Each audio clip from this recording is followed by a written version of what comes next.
இந்த போராட்டத்தில் பங்கு கொண்ட காங்கிரஸ் நாடாளுமன்ற மக்களவை உறுப்பினர், கரூர் மக்களவை உறுப்பினர் செல்வி ஜோதிமணி அவர்களும் தொடர்பில் இருக்கிறாங்க.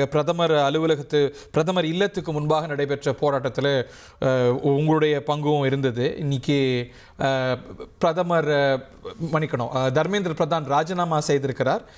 உங்களுடைய முதற்கட்ட பார்வை இது மாணவர்களுடைய உறுதியான போராட்டத்துக்கு, ஜென்சியோட போராட்டத்திற்கு கிடைத்த ஒரு மகத்தான வெற்றின்னு நினைக்கிறேன் நான். இது ஒரு சாதாரண போராட்டம் கிடையாது. மோடி அரசாங்கத்தினுடைய காவல்துறையின் அடக்குமுறை, வன்முறை, நீங்க கண்ணீர் புகை, தடியடி, அதாவது தடியில நெயில்ஸ் வச்சு அடிக்கிறாங்க.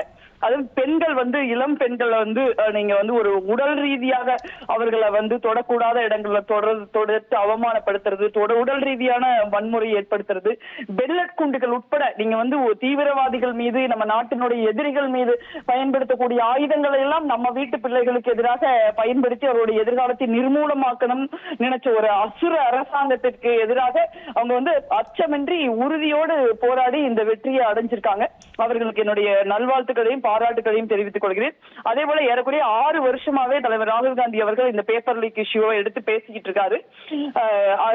4 மாதங்களா இந்தியா முழுக்க மாணவர்கள் இயக்கத்தை அவர் தொடர்ந்து நடத்தி இந்த பிரச்சனையை அவர் ஒரு பெரிதா ஆக்கியிருக்காரு. இந்த டிமாண்ட் நாங்களும் வச்சிருக்கோம். அதே போல நாடாளுமன்றத்திற்கு உள்ளும் வெளியிலும் தலைவர் ராகுல் காந்தி அவர்கள் தலைமையில எதிர்கட்சிகளுடைய ஒருங்கிணைந்த போராட்டத்திற்கு கிடைத்த ஒரு வெற்றின்னு நான் நினைக்கிறேன். ஏன்னா ஒரு இந்திய வரலாற்றுல ஒரு எதிர்கட்சி தலைவரை இப்படி தரத்தரன்னு இழுத்துட்டு போய் போலீஸ் ஜீப்ல ஏத்தின வரலாறு எல்லாம் நம்ம பார்த்தது கிடையாது. அந்த மாதிரியான ஒரு சூழல் மிக முக்கியமா ஒரு இந்திய ஜனநாயகத்துக்கு கிடைத்த வெற்றிங்கிறதுல எனக்கு ஒரு பெரிய திருப்தி இருக்கு. ஏன்னா ஒரு ஜனநாயகத்துல மக்களை விட பெரிய சக்தி யாரும் கிடையாது, மாணவர்களை விட பெரிய சக்தி யாரும் கிடையாது. ஆனா ஒரு மக்களால் தேர்ந்தெடுக்கப்பட்ட அரசாங்கம், அதன் பிரதமர் தன்னை ஒரு வானளாவிய அதிகாரங்களை கொண்டவராகவும், அந்த அதிகாரத்தின் காலடியில் அனைவரையும் போட்டு நசுக்க முடியும், அனைவருடைய போராட்டங்களையும் ஒடுக்க முடியும், ஒவ்வொருவருடைய குரலையும் சைலன்ஸ் பண்ண முடியும் அப்படின்னு நினைக்கிற ஒரு சர்வாதிகார மனப்பான்மை இன்று தோற்கடிக்கப்பட்டிருக்கிறது. எல்லாவற்றையும் இந்த நாடு எதிர்கொண்ட ஒரு பெரிய பிரச்சனையும் இந்த மாணவர் போராட்டத்துல மாணவர்கள் தெளிவான ஒரு செய்தியை சொல்லியிருக்காங்க. நீங்க எனக்கு மனப்பாடம் பண்ணி வச்சிருக்கிற ஹிந்தி அது என்ன, ஜப் தக் மோதி டர்த்தாகே இந்து முஸ்லீம் கர்த்தாகே அப்படின்னு சொல்லி முழுக்க கோஷம் இருந்தது. எப்போல்லாம் மோடி பயப்படுறாரோ அப்போல்லாம் இந்து முஸ்லீம் பிரச்சாரத்தோட வந்துருவாரு அப்படின்னு மாணவர்கள் ஒரு கேலியான பேசி குரல் எழுப்புறதை நம்ம பார்க்க முடிஞ்சது.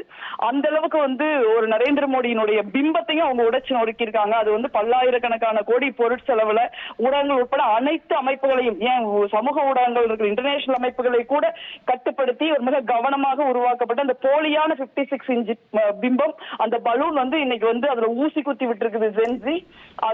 அந்த அளவுல அது ரொம்ப முக்கியமானது. அதே போல ஒரு வன்முறை அரசு, பாஜகவினுடைய வன்முறை அரசியல், வெறுப்பு அரசியல், பிரிவினை அரசியல், மதவாத அரசியலுக்கு எதிரான ஒரு எச்சரிக்கையும் இந்த ஜென்சி தலைமுறை கொடுத்திருக்காங்க. டெல்லியில மட்டுமில்ல எல்லா இடங்கள்லயும் அந்த போராட்டத்தின் ஒரு குரலா அது ஒழிச்சுது. அதனால ஒரு நம்பிக்கை மிகுந்த ஒரு போராட்டம் நான் நினைக்கிறேன். அந்த போராட்டம் இவ்வளவு பெரிய வெற்றி அடைஞ்சது ஒரு மகிழ்ச்சி. அதே மாதிரி இந்த போராட்டத்தை நீங்க கவனிச்சு பாத்தீங்கன்னா அவங்களுடைய போராட்டத்திற்கான அணுகுமுறைங்கிறது ரொம்ப ஆச்சரியம் ஊட்டக்கூடியதும் பிரமிப்பளிக்கக்கூடியதா இருக்கு. அவங்க போராட்டத்துல ஒரு மிக அமைதியான போராட்டம், ஆனா அவங்களுடைய கொண்டாட்டம், அவங்களுடைய அரசியல் அறிவு, அவர்களுடைய போர்க்குணம், அவர்களுடைய நகைச்சுவை உணர்வு, அவர்களுடைய கேலி கிண்டல் மீம்ஸ், இதெல்லாம் கூட ஒரு போராட்டத்தை ஒரு பெரிய அளவுல முன்னெடுத்து போய் இருக்குதுன்னு நான் நினைக்கிறேன். அந்த அளவுல ரொம்ப முக்கியமானது. பட் ஆனா இதோட இது முடிஞ்சிடல. இன்னும் நீங்க போராடிய மாணவர்கள் பல பேர் கைது செய்யப்பட்டிருக்காங்க. அதுல சில பேரை கைது செஞ்சிருக்கிறது நமக்கு தெரியும், பல பேர் அவங்க கைது செஞ்சிருக்காங்க, எங்க வச்சிருக்காங்க எதுவும் தெரியாது. அதே போல மாணவர்கள் மீது மிக மிக கொடிய சட்டங்களின் கீழ் வழக்குகள் பதிவு செய்யப்பட்டிருக்கிறது. அந்த மாணவர்கள் விடுவிக்கப்பட வேண்டும், அவர்கள் மீதான வழக்குகள் திரும்ப பெற வேண்டும். அதே போல பாதிக்கப்பட்ட குடும்பங்களுக்கு காம்பன்சேஷன் கொடுக்கணும். மிக முக்கியமாக இந்த வினாத்தாள் கசிவு ஊழல் மற்றும் தேர்வுகள் குறித்து நாடாளுமன்றத்துல விவாதிக்கணும். அது விவாதிக்கிறது மட்டும் இல்லாம ஒரு இந்திய கல்வி முறையின் மீதான ஒரு நம்பகத்தன்மையே இன்னைக்கு உருக்குலைஞ்சு நிக்கிற ஒரு சூழல்ல இந்த சந்தர்ப்பத்தை பயன்படுத்தி இந்திய கல்வி அமைப்பை மாற்றி அமைப்பதற்கும் கல்வியை மாநில பட்டியலுக்கு மீண்டும் கொண்டு வர்றதுக்குமான ஒரு முயற்சியும் நம்ம முன்னெடுக்கணும் நாடாளுமன்றத்திலையும் நான் நினைக்கிறேன். நன்றி செல்வி ஜோதிமணி. இனி செல்லும் இடமெல்லாம் செய்தி. தந்தி டிவியின் வாட்ஸ்அப் சேனலை ஃபாலோ பண்ணினா செல்ல இருக்கும் இடமெல்லாம் செய்தி.